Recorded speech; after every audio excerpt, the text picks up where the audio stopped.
A'udzu billahi samil alim. Bismillahirrahmanirrahim. Wassalatu wassalamu ala Rasulillah wa ala alihi washabihi ajma'in. Alhamdulillah, syukur pada pagi ini perkongsian kita.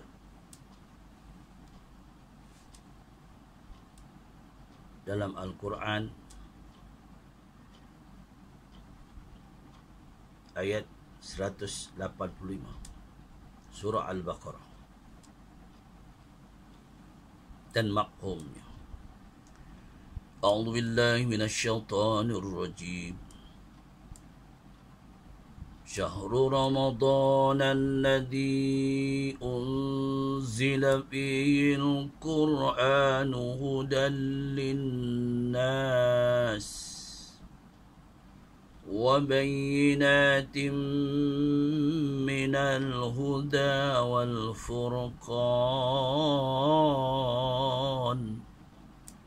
فمن شهد منكم الشهر فليصم ومن كان مريضا أو على سفر فعدة من أيام أخر يريد الله بكم اليسر ولا يريد بكم العسر ولتكملوا العدة ولتكبروا الله على ما هداكم ولعلكم تشكرون. Mafhumnya, dalam bulan Ramadan adalah bulan yang diturunkan Al-Quran. Al-Quran menjadikan pedoman, menjadikan petunjuk bagi sekalian manusia dan menjadi keterangan yang jelas nyata akan kebenaran dan perkara yang salah. Adalah siapa-siapa di antara kamu yang menyaksikan anak bulan Ramadan, maka hendaklah dia berpuasa pada bulan itu.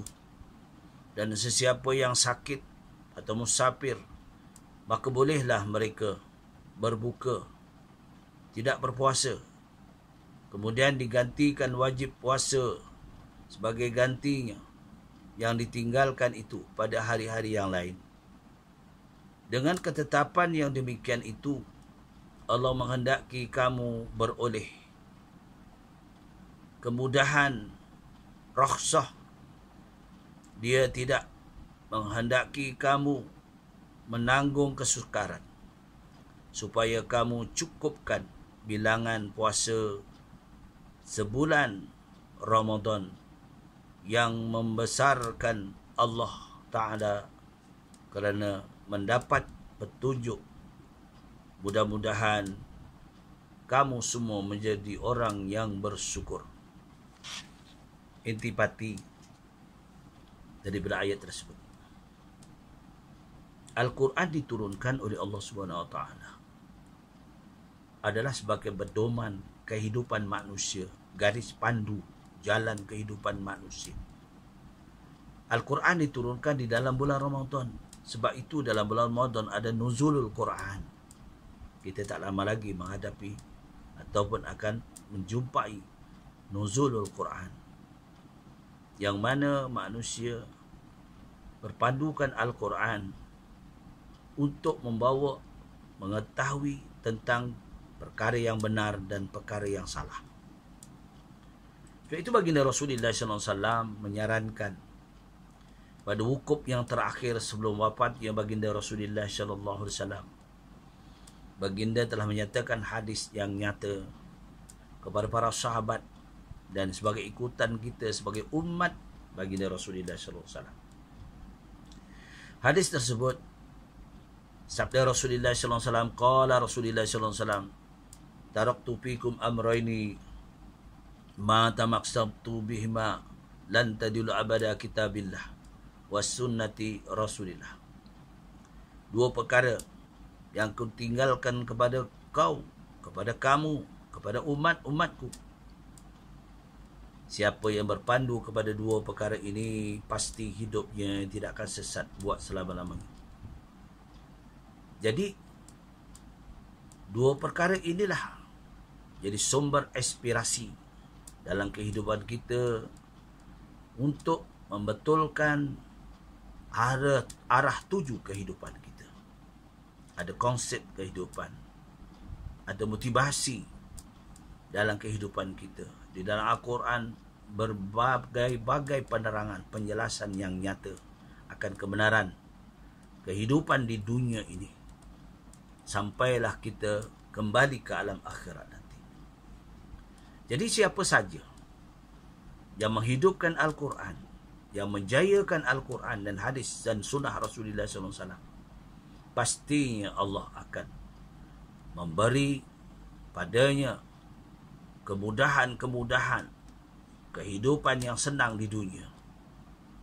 Contohnya, sesiapa saja ataupun orang yang hafaz Al-Quran, alhamdulillah. Orang yang mengadakan kelas-kelas tahfiz Al-Quran. Orang yang mencari orang yang boleh mengajarkan Al-Quran. Begitu juga, asalkan benda ini boleh mendatangkan kepada orang boleh membaca Al-Quran. Misal, pada orang-orang yang telah baru memeluk agama Islam, perlu dibimbing, perlu diasuh bagaimana mereka boleh membaca Al-Quran, bagaimana dia orang boleh memelihara akan sebutan-sebutan huruf Al-Quran. Maknanya, semua orang yang menjayakan kerana Allah, kerana Al-Quran, mereka ini akan mendapat syafaat baginda Rasulullah SAW dan akan mendapat ganjaran yang besar daripada Allah Subhanahu Wa Taala. Sama ada pertama, tuan-tuan guru yang mengajar Al-Quran. Yang kedua, murid-murid yang teguh peribadi dalam mempelajari Al-Quran. Yang keempat, sesiapa saja yang mengimpakkan daripada rezeki yang Allah berikan kepadanya, sama ada dengan zakat, sama ada dengan sedekah, juga mendapat ganjaran daripada Allah kerana menghidupkan Al-Quran. Kepada siapa saja yang menyumbangkan pemikirannya, menyumbangkan tenaganya untuk mengajar Al-Quran, segi hukum tajwidnya dan berbagai-bagai lagi, asalkan untuk menghidupkan Al-Quran, kalamullah, mereka juga akan mendapat syafaat baginda Rasulullah SAW, dan mereka juga akan mendapat balasan yang baik daripada Allah Subhanahu Wa Taala. Maksudnya, semuanya memberi satu motivasi kepada manusia yang berlandaskan Al-Quran, yang berterajukan Al-Quran. Dan Al-Quran ini diturunkan oleh Allah Subhanahu Wa Taala untuk keperluan manusia, supaya manusia menghayati akan isi kandungan Al-Quran secara tadabbur, memahami intipati Al-Quran. InsyaAllah, sesiapa saja yang mengusahakan dalam kelas-kelas Al-Quran, sama ada kelas dewasa Al-Quran, sama ada kelas tajwid Al-Quran, sama ada kelas taranum Al-Quran, sama ada kelas Muratal Al-Quran, sama ada kelas menghafaz Al-Quran. Semuanya ini adalah orang yang menjayakan prinsip kehidupan berpandukan lunas Al-Quran. Maka mereka-mereka ini, insya-Allah, ketulusan hati mereka untuk menghidupkan Al-Quran, menjana Al-Quran, maka mereka ini layak mendapat syafaat baginda Rasulullah sallallahu alaihi wasallam dan juga mendapat ganjaran daripada Allah Subhanahu Wa Taala. Dan itulah Al-Quran merupakan sifat perubatan. Jadi mereka-mereka yang berpandukan Al-Quran, yang mengaji Al-Quran dalam bulan Ramadan ini, kita semangat pautkan hati kita. Bukan bulan Ramadan sahaja, dalam luar Ramadan juga Al-Quran jadikan bendahara kita. Itulah motif pada pagi ini. Mudah-mudahan kita jangan abaikan Al-Quran ini. Mudah-mudahan kita rajin membaca setiap apa yang kita baca. Tambah-tambah di dalam bulan Ramadan ini, Allah gandakan pahala ganjarannya. Bukan saja huruf yang kita baca, alif lam mim, tetapi walakinna alif harfun, lam harfun, mim harfun. Maknanya alif saja, satu huruf 10 ganjaran.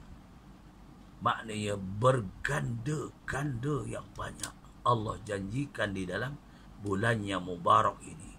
Sebab Al-Quran diturunkan di dalam bulan Ramadan.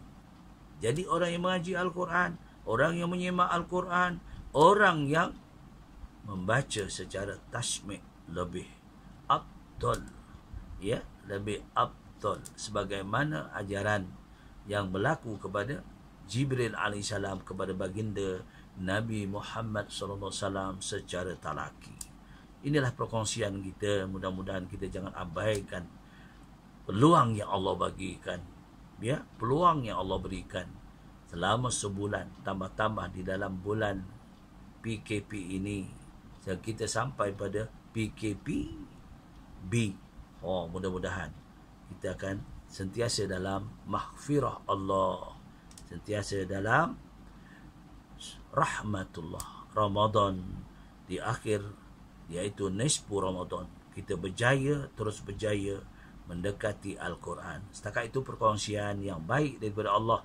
Mana kekurangan saya memohon maghfirah Allah. Aku liqauli hadza astaghfirullahalazim wa lakum wa billahi taufiq wal hidayah. Wassalamualaikum warahmatullahi wabarakatuh.